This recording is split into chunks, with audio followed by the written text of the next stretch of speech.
पुण्याजवळील डुडुळगावला श्री अडबंगनाथांच्या समाधीचं दर्शन घेऊन आळंदीकडे जात असताना समोरच्या गाडीच्या मागच्या काचेवर एक गाय आणि तिच्या शेजारी कृष्णाच्या मुद्रेत उभा असलेला शेतकरी असं चित्र होतं.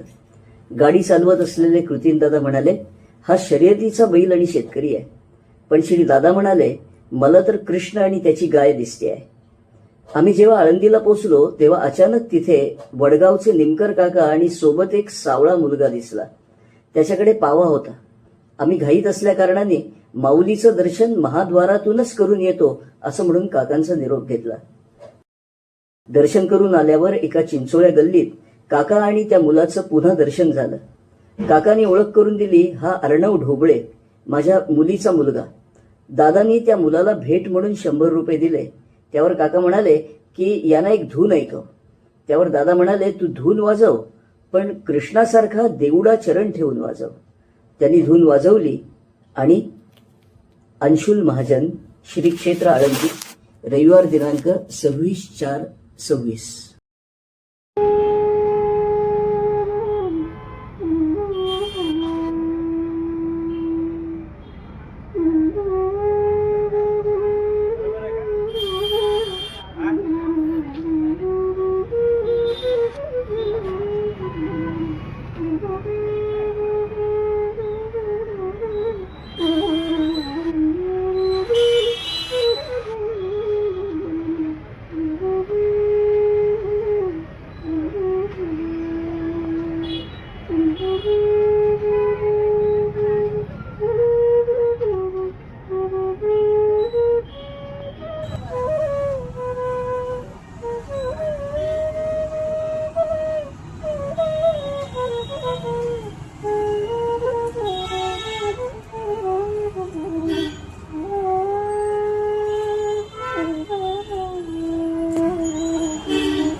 नमस्कार, जय गुरु नानक.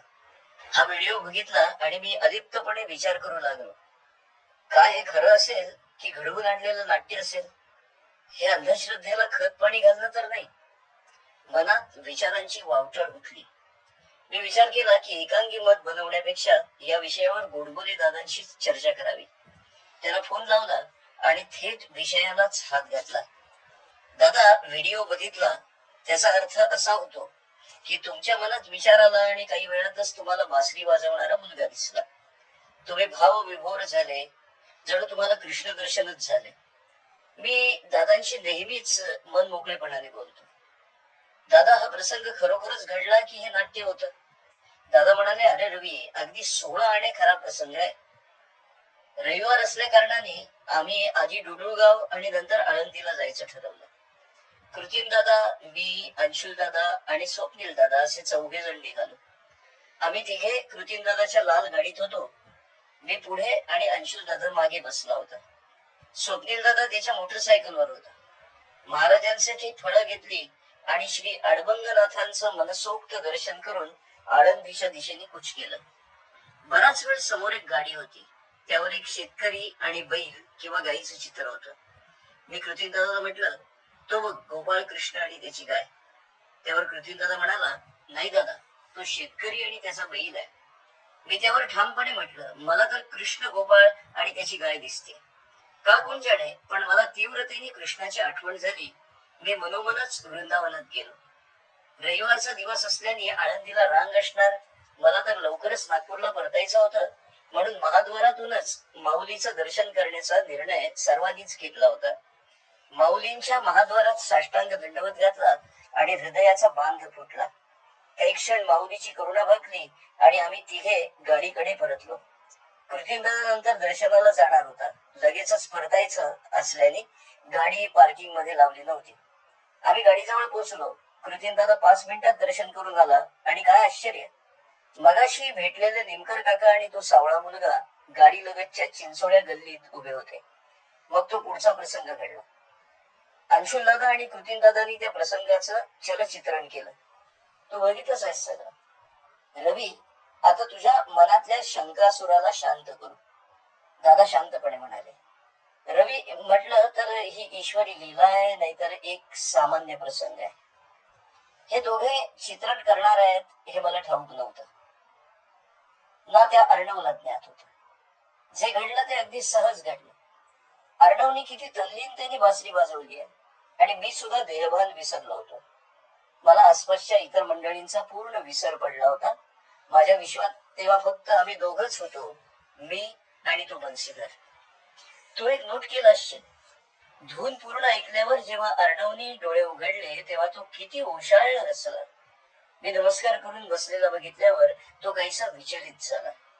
जर त्याने आधीच डोळे उघडले असते तर तो इतका तल्लीन होऊ शकला नसता, विचलित झाला असता.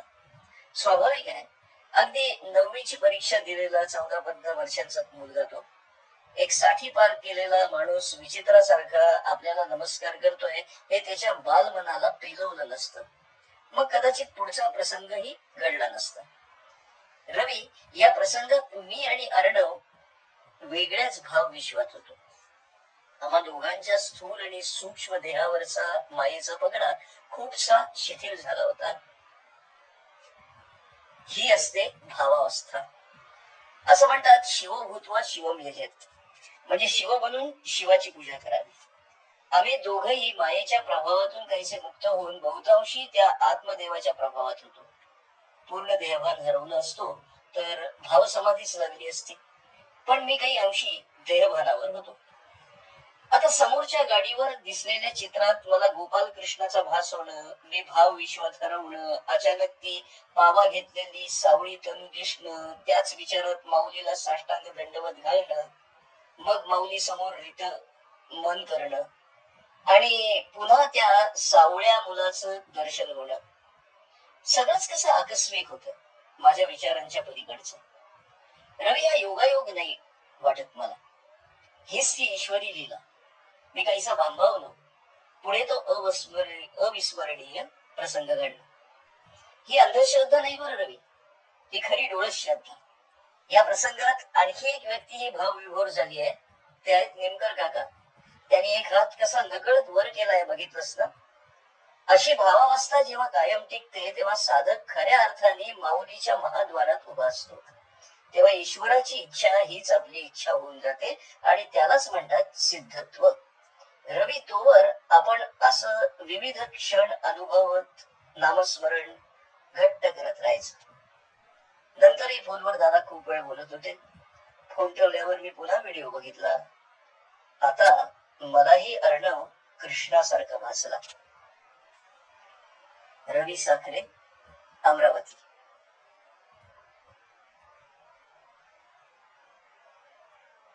मी एका ग्रुपवर हा व्हिडिओ परवा टाकला होता. त्यावर रवी साखरेंची प्रतिक्रिया आली. मी विचार केला की या प्रतिक्रियेसहच हा व्हिडिओ व्हायरल करणे योग्य ठरेल, म्हणून प्रतिक्रिया थोडी मोठी असली तरी तिच्यासह व्हिडिओ टाकत आहे राहुल खिरडकर, खामगाव.